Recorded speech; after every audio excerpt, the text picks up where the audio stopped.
Right now, I can't get my editing stuff to work for a proper Mr. Flamingo reviews slash thoughts slash video that I was supposed to do and have ready, but I couldn't get it to work. So Mr. Flamingo goes low budget. And today, we're talking about Alan Moore's Superman. Whatever happened to the Man of Tomorrow?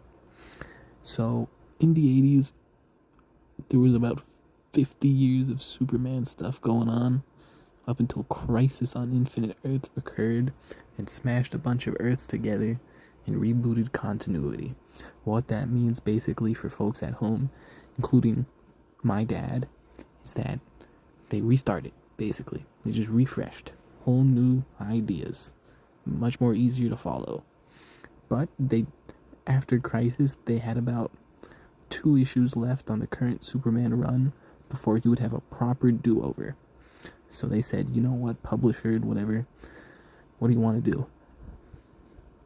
They decided, you know what we want to do? We want to pose a hypothetical. How would this have all ended? How would this current continuity Superman have wrapped up? Where would it have all gone? So they got Alan Moore to write, Kurt Swan to draw, and they got whatever happened to the Man of Tomorrow.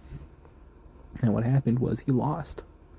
Superman didn't technically lose per se in terms of like he was the loser.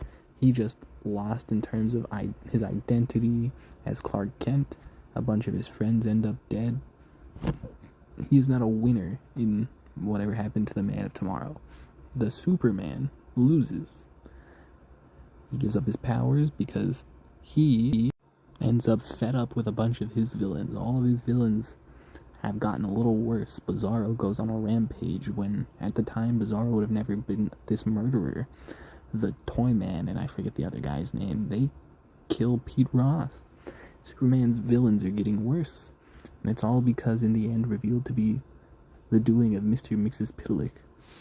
So Superman, knowing how this outcome would go, intentionally kills him. So he gives up his powers, goes into retirement essentially. It's implied he just lives a normal human life. Superman is no more.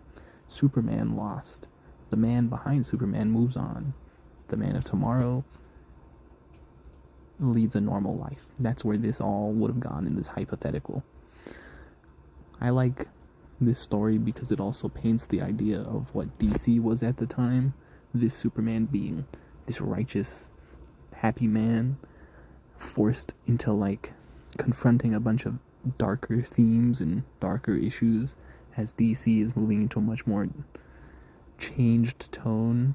Over time, the rebooted universe would get darker and grimmer, and this is reflected in what happens to this Superman.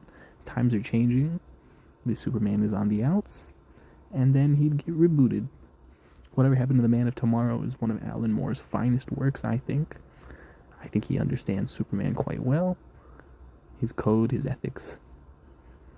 An end is an end, I suppose.